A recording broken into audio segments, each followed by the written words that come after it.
Bienvenue dans Diginove, le podcast qui explore le monde des nouvelles technologies et de l'innovation. Dans ce nouvel épisode, nous allons aborder deux nouvelles méthodes de conception logicielle qui sont devenues de plus en plus importantes dans le domaine de la technologie. Il s'agit des méthodes de low-code et de no-code. Pour l'instant, je sais que ça ne vous dit rien du tout, mais ne vous inquiétez pas, restez branchés et je vous promets qu'à la fin de cet épisode, ces sujets n'auront plus de secret pour vous.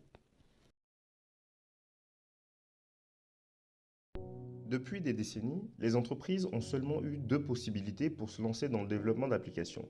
Soit acheter des applications sur étagère prêtes à l'emploi auprès d'un fournisseur externe, ou les créer et les personnaliser à partir de zéro à l'aide d'équipes de développeurs et de codeurs compétents. Mais aujourd'hui, nous assistons à l'essor et la sophistication des solutions de développement low-code, no-code. Ces solutions vont permettre aux utilisateurs de toute l'entreprise d'accéder au développement informatique, d'accéder au développement et de participer au développement des applications, sans pour autant avoir des connaissances assez poussées dans le domaine du codage informatique. Primo, qu'est-ce que le low-code? Alors, le low-code, il s'agit d'une méthode de conception et de développement d'applications basée sur des outils graphiques, intuitifs et des fonctionnalités intégrées qui réduisent les exigences traditionnelles en matière d'écriture de code. Donc, l'écriture pro-code ou le développement traditionnel fait toujours partie du processus, mais au-delà de ça, le développement low-code va offrir une expérience, disons, améliorée et simplifiée pour aider les utilisateurs à se lancer rapidement dans la création d'applications, dans le développement informatique, sans pour autant posséder toutes les connaissances de base pour pouvoir produire du code. Secondo, parlons du no-code. Alors, le no-code va offrir les avantages similaires au low-code, mais cependant, l'écriture pro-code, l'écriture traditionnelle de code, ne fera plus partie du processus. Donc, le no-code va permettre en fait d'aller beaucoup plus loin en permettant aux utilisateurs non spécialistes de pouvoir développer des applications sans avoir à écrire la moindre ligne de code. Vous l'aurez donc compris, la principale différence entre les plateformes de développement low-code et no-code va résider dans le niveau de connaissance en matière de codage dont l'utilisateur a besoin. Les plateformes de développement low-code vont demander des compétences de base en codage afin de pouvoir développer et d'intégrer des applications un peu plus complexes, tandis que les plateformes de développement no-code ne nécessitent aucune connaissance en programmation.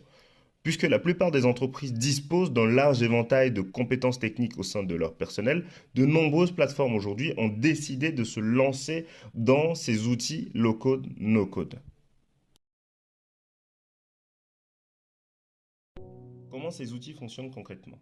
Alors, nous savons par défaut que les méthodes de développement d'applications classiques ou traditionnelles nécessitent de faire appel à des compétences bien définies auprès de développeurs hautement qualifiés. Mais aujourd'hui, les plateformes de développement low-code et no-code sont basées sur des principes de programmation.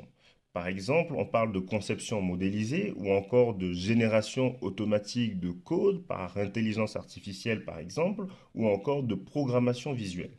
Donc ces plateformes vont décider de cibler volontairement les utilisateurs qui connaissent plutôt bien le processus de fonctionnement du logiciel à décrire ou à développer et vont se baser sur un principe appelé les workflows au sein de leur service qui vont leur permettre d'automatiser ces différents workflows et de produire, de générer une application au travers des workflows qu'on leur aura fournis.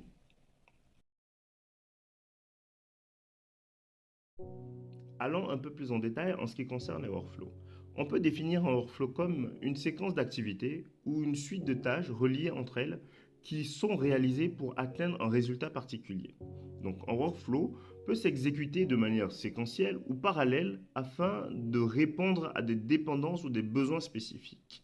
Donc en fonction du besoin ou en fonction du process qui sera établi, le workflow peut avoir un chemin défini ou plusieurs variantes pour pouvoir atteindre l'objectif ou le résultat visé.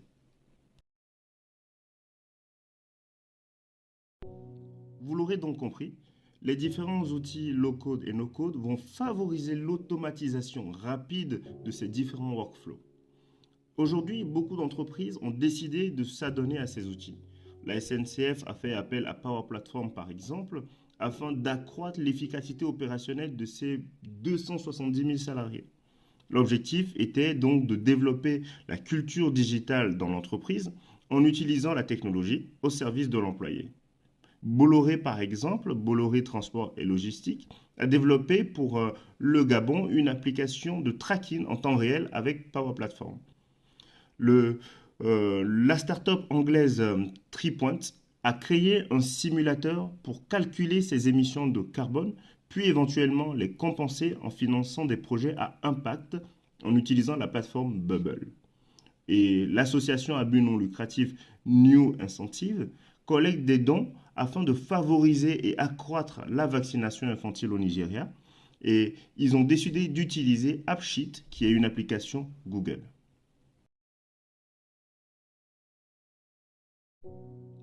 Vous voyez donc que si des géants comme ces différentes entreprises et associations ont décidé de se lancer dans l'utilisation de ces différents outils et de faire confiance à ces modes de développement, c'est parce que quelque part, ces outils leur permettent de matérialiser rapidement une idée, de matérialiser rapidement des concepts à moindre coût et de les confronter rapidement à la réalité et savoir si leur idée marcherait ou pas.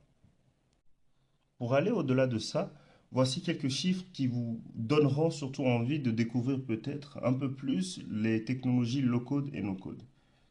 On me dit que 70% des nouvelles applications développées par les entreprises utiliseront des technologies low-code et no-code d'ici 2025, contre moins de 25% depuis 2020.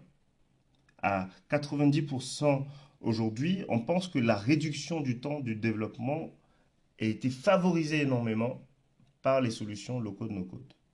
Et on estime donc que les utilisateurs de plateformes low-code, no-code affirment qu'elles ajoutent de la valeur à leur projet à hauteur minimum de 85%. On comprend donc que ces différentes technologies, low-code, no-code, quelles qu'elles soient, permettent quand même à l'entreprise d'avoir des avantages assez intéressants et surtout une accélération dans leur time to market.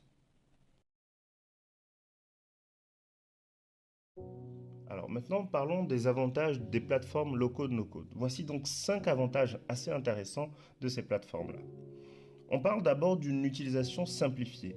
On reconnaît que ces applications permettent de ne plus coder à partir de zéro. Donc ce qui est quand même intéressant pour des utilisateurs qui ont envie d'aller très rapidement et de tester quelque chose très rapidement.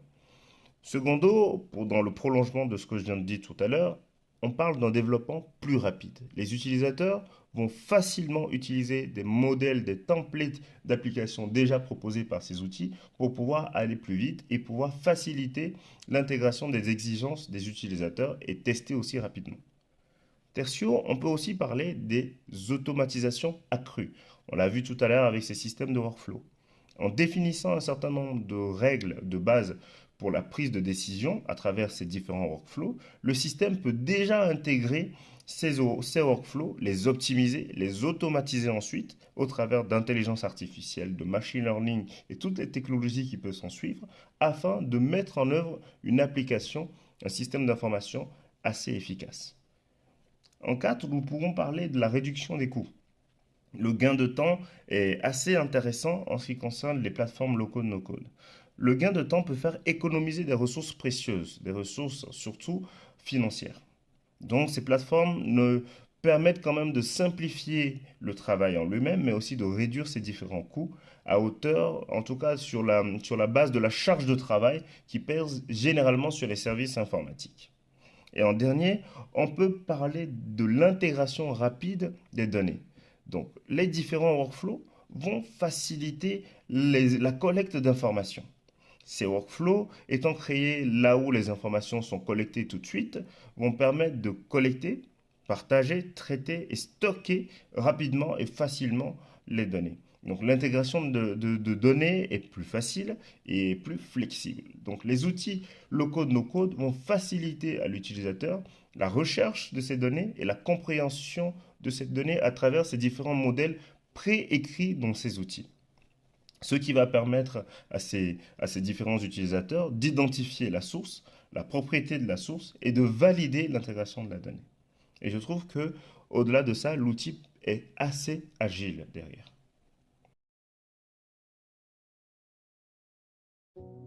Vous serez donc d'accord avec moi que les plateformes low-code, no-code vont vraiment faciliter l'expérience utilisateur en ce qui concerne la production d'applications simplifiées.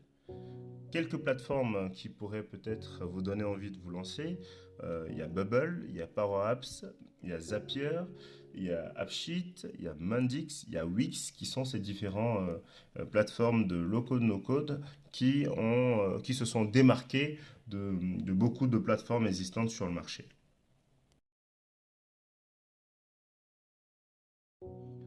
En revanche, on doit être d'accord sur le fait que le low-code et le no-code ne s'adaptent pas à tout type de projet.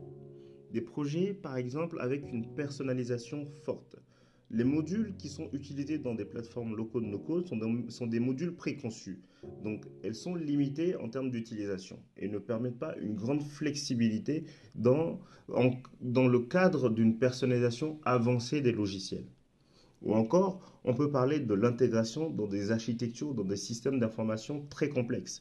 Quand il faut parler d'applications métiers de base, alors oui, on peut penser au no-code et au low-code. Mais au-delà de ça, avec des applications avancées, de systèmes d'information très avancés, le low-code et le no-code ne permettent pas de maîtriser ce qu'il y a derrière. Et au-delà de ça, on parle des applications à enjeux de sécurité et de fiabilité assez fortes. Le low-code et le no-code d'aujourd'hui ne permettent pas de maîtriser tout ce qui se passe derrière les différents glissés-déposés qu'on effectue lors de la conception d'une application low-code, no-code. Alors, c'est difficile à dire, mais aujourd'hui, les grands développeurs ou les grandes entreprises estiment que les plateformes low-code, no-code ne donnent pas encore assez la main pour pouvoir être sûr de la fiabilité et de la sécurité des environnements qu'ils proposent, ce qui est totalement légitime. Le code n'est pas maîtrisé et on ne sait pas forcément ce qui se passe derrière.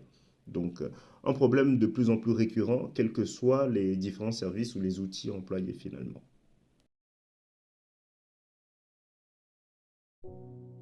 En somme, il ne fait donc aucun doute que les technologies de low-code et de no-code révolutionnent les entreprises aujourd'hui et leur façon de travailler.